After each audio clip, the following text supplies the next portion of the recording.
Mas o assunto agora é herpes de repetição. Tenho certeza que muita gente vai se identificar, é muito mais comum do que a gente imagina. Convidamos ela, que é alergista e imunologista, a doutora Briana Nicoletti. Bem-vinda mais uma vez. Obrigada, Carol. Tudo bem, doutora? Tudo, e você? Graças a Deus, prazer em recebê-la. Vamos lá, vamos do início, porque tem muito conteúdo e quando eu inicio dizendo assim a seguinte frase, mais comum do que a gente imagina, não estou exagerando, né? Sim. Dá para falar um pouquinho aí até de porcentagem da população? Com certeza, Carol. Então, o herpes, pessoal, é muito comum na população, chega a mais de 90% das pessoas que já entraram em contato e que em algum momento da vida já teve alguma manifestação.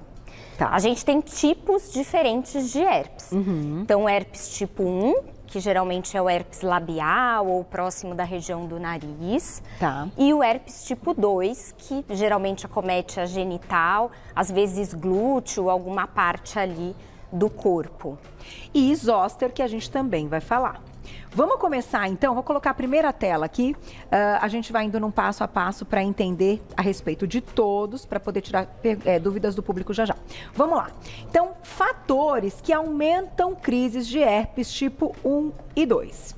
Exposição à radiação ultravioleta, traumatismos locais, menstruação, distúrbios hormonais, estresse físico ou emocional e depressão. E aí a gente vai eu vou repassar o segundo também para a doutora nos explicar.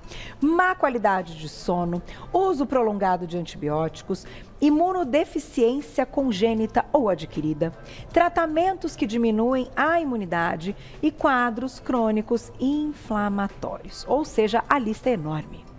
Sim. Então aqui, Carol, a gente tem que pensar que tudo que de alguma forma traz desequilíbrio para a nossa imunidade, um processo inflamatório crônico, uma variação hormonal importante, uma situação, uma doença, por exemplo, uma doença autoimune, tudo isso, além do estresse, pode trazer uma manifestação de herpes, né? Só que quando a gente pensa assim, doutora, claro que cada indivíduo vai apresentar essa fase dessa herpes exposta, aparente, de uma forma diferente, com uma frequência diferente, certo? Certo. Então, o que vai, muitas vezes, alterar esse quadro? Toda essa lista que você comentou, e a pessoa pode ter assim, ó, uma vez por mês. Sim. Sim, isso pode acontecer. Com certeza. Então, é relativamente comum quadros recorrentes de herpes, tanto do tipo 1 como do tipo 2. Claro que muitas vezes tem vários desses fatores envolvidos. E outra coisa que a gente sempre tem que pensar é como é que está a qualidade da pele, da mucosa, né? Então, às vezes, uma situação de hidratação, às vezes tem uma alergia, né, que traz uma desestrutura da pele, acaba facilitando também para um vírus se manifestar e somado a essas questões imunológicas que a gente comentou. Então, tanto adquiridas, né, que são as doenças, uma vacina muito inflamatória, por exemplo, pode dar uma baixa de imunidade, né? Então, estresse, uma alteração de sono, uma alimentação ruim, tudo isso tem impacto na nossa imunidade. Além dessas situações, então, hormonais e de pele. Agora, a pessoa que tem, vamos colocar até a foto da tipo 1 aqui pra gente observar. Pessoa tem ali, né? Sempre pro resto da vida ela vai ter ali? Não obrigatoriamente. Então, a pessoa que tem manifestações do herpes tipo 1, geralmente ela vai ter as manifestações orais, próximo do nariz, mas não obrigatoriamente no mesmo local. No mesmo local. Pode, então, alterar aí a parte que ela vai estar exposta. O que a gente sabe que acontece é que o vírus, ele fica latente. Então, tem a fase aguda, onde ele traz essas manifestações. A bolinha, né? A bolinha, que a gente chama de vesícula, tem um liquidinho, às vezes até tem uma infecção no local de bactéria junto da infecção viral. Mas ele, depois da infecção, ele fica dentro do nosso organismo. E nessa situação de imunidade, de estresse, ele pode voltar. E tem um detalhe, quando ela tá assim, aqui já é outra fase, né? Em quanto tempo essa herpes tem que desaparecer para ser um quadro normal? Até uma semana. Tá. E geralmente o contágio, então a gente passa o herpes para outras pessoas nessa fase aguda de vesícula, né, que tem um pouquinho de secreção. Então, geralmente, a gente passa pelo contato ou pelas secreções. E também pode acontecer da gente contaminar algum objeto, tipo um copo, e uma outra pessoa, se em algumas horas ela tomar no mesmo copo, ela pode se contaminar. Por isso que 90% da população já entrou em contato. E beijinho também. Com certeza. Né? Então, nessa fase, não pode dar beijinho também. Quando ela começa uma casquinha, aí já não é mais essa fase de contaminação. De contaminação. Aí tudo bem. Aí não vai passar para outras pessoas. Não vai passar. Quer colocar a próxima? Não, a próxima foto a gente não vai, obviamente, colocar aqui em regiões íntimas, mas que pode ser apresentada da mesma forma que essa, certo? Sim. E que é a mesma questão. Contaminação também, né? Se tiver uma relação, né? Antes da gente ir para a zoster, vamos lá, doutor, o que a gente não pode fazer? Apareceu, você fala ai, ai, ai, porque além de ser incômodo, a herpes dói, né? E ela fica ali, né? Não é bonito, né? Eu sei. Tenho os meus truques aqui para ela não ficar gritando quando eu estou com ela aqui no ar, não é? De maquiagem e tudo, mas é sempre bom saber o que a gente não pode fazer. Não pode estourar as bolinhas, enfim. Exato, não pode estourar as bolinhas, não passe nada diferente do tratamento da medicação, porque às vezes pode ser irritativo no local. Excesso de sol, porque a gente sabe que até o excesso de sol pode gerar, olha só, né? Então a gente acha que o sol pode secar. Eu já vi isso, né, no consultório com o paciente, então não. Então é muito importante a gente usar o tratamento adequado. Então, se vai ser uma pomada local, se vai ser um antiviral como medicação, né? E, inclusive, não só pela dor e pela extensão da lesão, mas porque pode infectar. Então, como gera uma porta de entrada, uma lesão na pele, na mucosa, pode vir uma bactéria e gerar uma situação mais importante de infecção no local. Entendi. Então, se ela aumentar muito de tamanho, aumentar a dor, não ir embora dentro desse tempo, é porque pode ter alguma coisa, né, pior, uma bactéria. Pior, uma bactéria que entrou ali junto da história, né? Você trouxe aqui algumas coisinhas pra gente mostrar. Então, a pomada é efetiva? Nos casos iniciais, onde a lesão é pequena, a pomada é muito boa. Vale a pena sempre iniciar com a pomada. Pode ser que ela não evolua tanto. Exato, ela regride muitas vezes. Se a gente pega bem no comecinho, não precisa de medicamento oral. A pomada em si regride. Agora, evoluiu um pouquinho, o antiviral é sempre necessário ou tem quadros que não? É sempre necessário, né? Mas começou a ficar maior, tá demorando para melhorar, aí o antiviral é bem interessante. Lógico, né, gente? Todo remédio tem contraindicações. Então, é super importante que seja receitado por um médico e acompanhado, né? Sem dúvida. Não, é legal que a gente mostra aqui que isso existe, é possível, mas que tem que ir na consulta, né? É só para não dar aquele desespero de, nossa, e agora o que eu vou fazer? Não. Tem aqui o tratamento, gente. É só procurar o médico que vai ser muito bem indicado.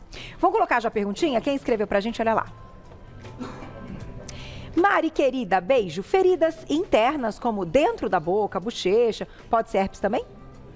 Então, o herpes geralmente acomete a parte dos lábios, do nariz. Quando é interno, a gente tem que abrir um leque, a gente tem que pensar em outras coisas, como afta, às vezes uma candidíase oral. Mas sim, o herpes ele pode acometer a mucosa. Então, existem situações, principalmente paciente imunossuprimido mais importante, né, com uma carência de anticorpos, ou uma atividade de célula, números de células de defesa muito diminuída, fazendo uma químio, por exemplo. Aí sim, a gente pode encontrar quadros mais importantes. E com certeza, quando dentro, aí sim está indicado o medicamento oral. Porque aí fica muito difícil a gente passar uma pomada, né? Sem dúvida. E muito sensível, né? Com certeza. Tem mais perguntinha, olha lá.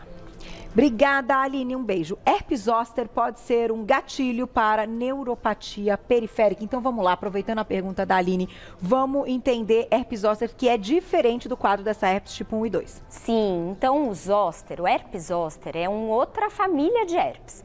Ele é o vírus da catapora, né? Então a nossa primeira manifestação é a catapora, que às vezes pode aparecer quase desapercebida, né? Então, se pega uma criança com catapora, às vezes ela nem sabe que ela teve.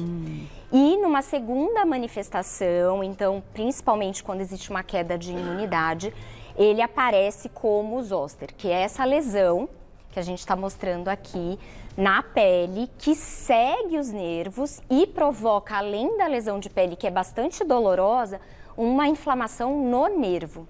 Provocando um quadro de bastante dor, né, Carol? É muita dor. E a gente a gente até estava conversando antes de entrar a pauta. Essa dor pode vir antes da manifestação cutânea. Exato. Então é muito importante, diante de uma dor desconhecida, que esteja em alerta e, se precisar, buscar alguma ajuda, né, para saber o que está acontecendo. Porque o zoster, o quanto antes a gente entrar com o tratamento, mais eficaz, menos lesão no nervo, menos questões na pele e tudo mais, né? E, doutora, é interessante também, eu estava lendo, é mais comum em mulheres. Sim. Por quê? Eu acho que tem também uma questão hormonal envolvida. A mulher, ela tem uma oscilação hormonal diferente, né? E é uma questão de incidência mesmo, Carol. Então, mulheres precisam ficar, né, atentas. Vamos responder, então, agora a perguntinha da Aline, que a gente tinha colocado, agora que a gente mostrou. Colocamos a foto, então ela pergunta se pode evoluir para uma neuropatia. Sim, com certeza. Então, o zoster, ele costuma acometer a pele e o nervo que é responsável pela sensibilidade daquela pele. E o quanto antes a gente tratar, mais rápido a gente protege este nervo, né, de uma lesão crônica.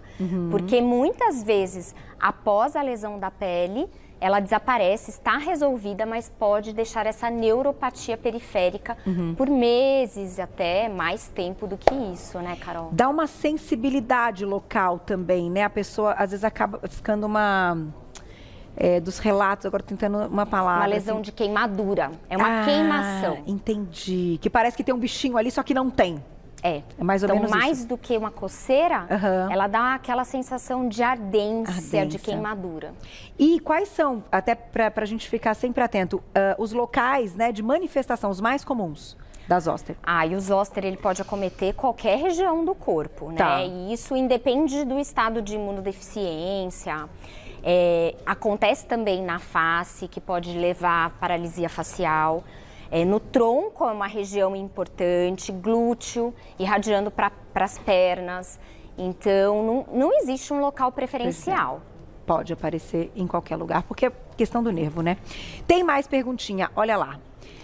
Obrigada, Maria, um beijo. Olá, depois que comecei a fazer treinos intensos para maratonas, comecei a ter herpes nas partes íntimas. Pode explicar, por gentileza? E aí a gente aproveita e já emenda, né, a nossa, que as meninas prepararam aí também, essa questão das partes íntimas. Então, como a gente estava falando, o estilo de vida saudável é muito importante na prevenção do herpes. No caso da Maria, do tipo 2.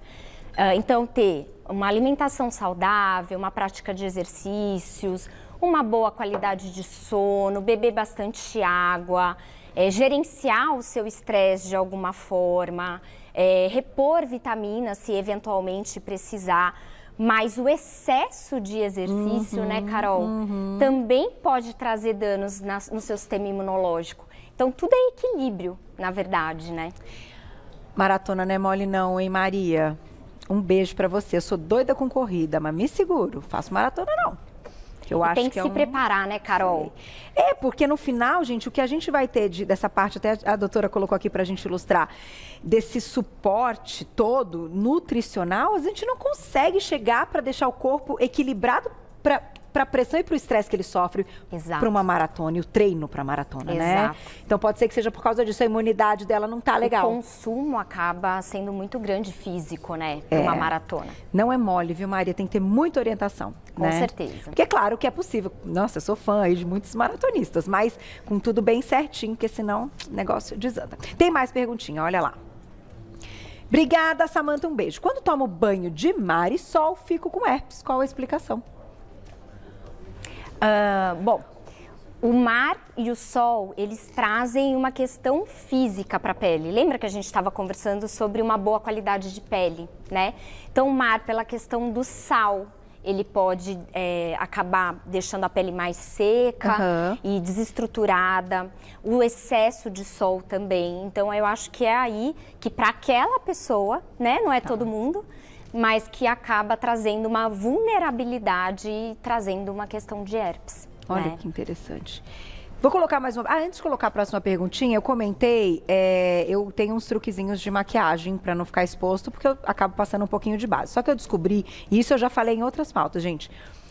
Óleo de melaleuca, ele melhora muito inflamações, né? E aí eu pingo gotinha no corretivo. E aí eu passo, doutora. Mas é uma boa ideia. Não, boa. Bom, tem dado certo, porque assim... eu não vou deixar de estar aqui. Claro. Porque vai estar aparente. Também não acho legal que fique exposto dessa forma.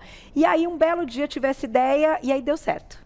Pode ser legal. Com certeza. Então, a gente tem várias coisas, né, Carol? E sim, o que a gente tem de natural, que acaba sendo anti-inflamatório e que, por ser um óleo, ele hidrata a pele. Sim. Então, é lógico, gente, talvez algumas pessoas tenham até alergia ao óleo de melaleuca. Tem que testar. Mas, para quem não tem, é uma boa estratégia para lesão inicial, para quando você vai fazer uma maquiagem, né? Bem pouquinho, assim, ó, a pontinha ali do, né... da haste flexível com um pouquinho e só em cima da ferida. Mas converse com o seu médico, hein, gente? Eu converso com um monte aqui todo dia, então eu tenho aí essa orientação. Precisa conversar com o médico. Tem mais perguntinha do público. Olha lá. Obrigada, Kelly. Um beijo. Tenho herpes labial. O que posso fazer para evitar de passar para as minhas crianças? É verdade, é uma preocupação. Então, Kelly, como a gente estava conversando, né? Primeiro, quando você tiver a lesão, é importante você tomar o cuidado, né? Com os beijos, a gente latinos, né? De querer beijar e abraçar, tomar cuidado, porque é o momento que você está passando esse herpes. E cuidado também com... manipular, por exemplo, o copo, o seu talher, né, junto das crianças. Deixar tudo separadinho. Tudo separadinho, para aquele momento da lesão. Então, que é o princípio, é o início mesmo, quando estão as bolinhas. Esse é o momento de contaminação. Exato. Virou casquinha. Aí já aí tá tudo certo. Perguntinha do público, olha lá, aproveitem. Obrigada, Gina, um beijo. Água sanitária pode ser colocada na herpes para curar? Então, pessoal, lembra que a gente estava comentando, tem que evitar usar coisas que possam ser irritativas para a pele. Então, água sanitária pode piorar o quadro, né? Por uma questão irritativa local. Cuidado. Tem mais, dá tempo. Poliana, obrigada. Opa, Thaís, um beijo. Ai, que foto linda. Estou no puerpério. Ai, que fase linda, um beijo. E tive uma herpes. Tem relação? Imunidade? Não tá dormindo, né, mamãe? Com certeza. Puerpério é um momento difícil, né, gente? Tanto hormonal, então as oscilações hormonais são muito importantes. E a ausência, né, de um sono também traz alterações hormonais, tem um consumo daquele momento de amamentação. Então é um momento muito crítico para a mulher. E aí que volta a história, por que mulher tem mais, né, gente? Porque a gente tem gravidez, puerpério, menopausa, várias situações, né? Tem que dar conta de tudo, né, não? Com certeza, Carol. Mulherada ali, ó, mas às vezes a capa da Mulher Maravilha eu falo, gente, tira ela, porque olha, não dá. Divide um pouco, né? Tem que dividir, senão não dá certo. Vamos fechar falando então, ó, tem perguntinha da vacina. A Poliana pergunta, existe vacina contra herpes zoster? Sim, inclusive tem vacina nova surgindo no mercado, né? Então o zoster, ele tem vacina, principalmente para os quadros recorrentes. É importante o momento propício, quando que você pode fazer a vacina. Então, se você teve um zoster e você quer tomar a vacina. Tá. Então, é importante acima de 50 anos ou se tiver, de fato, alguma imunodeficiência. Tá. E depois de 6 meses de uma infecção, não pode ser tomada tão próximo da infecção. Qualquer infecção. Do herpes. Do herpes. E, doutora, assim, já tinha uma outra vacina, que essa parece ser mais moderna, né? E pode atender melhor. Sim, essa é mais moderna e ela consegue diminuir as incidências de reinfecção a mais de 90%. Gente, olha que bacana. Conversa, então, com o seu médico, porque que bom, notícia maravilhosa, né? Com certeza. Pra quem já teve, porque quem teve herpes zoster uma vez pode ter de novo. Com certeza. Aí, e diminui qualidade de vida. Vou agradecer a doutora. Lá no Instagram vocês encontram todo o trabalho da doutora Briana Nicoletti, alergista e imunologista. O Instagram é o @doutora abreviado, Briana com... Briana só tem um N. Dois N's. Então, Briana com 2 N's, Nicoletti com 2 T's e I no final. @doutora abreviado, Briana Nicoletti. Vocês já encontram o trabalho. Muito obrigada mais uma vez. Imagina, um super prazer. Aqui, ó, e é sempre bom mostrar atividade física e alimentação saudável, como tudo isso vai ajudar em tudo. Não é verdade, Com certeza, doutora? Carol. Obrigada, até a próxima. Imagina, um prazer. Meninos, até amanhã, 12:30. Obrigada pelo carinho, obrigada pela audiência. Te vejo amanhã ao vivo, 12:30. Beijo, obrigada também.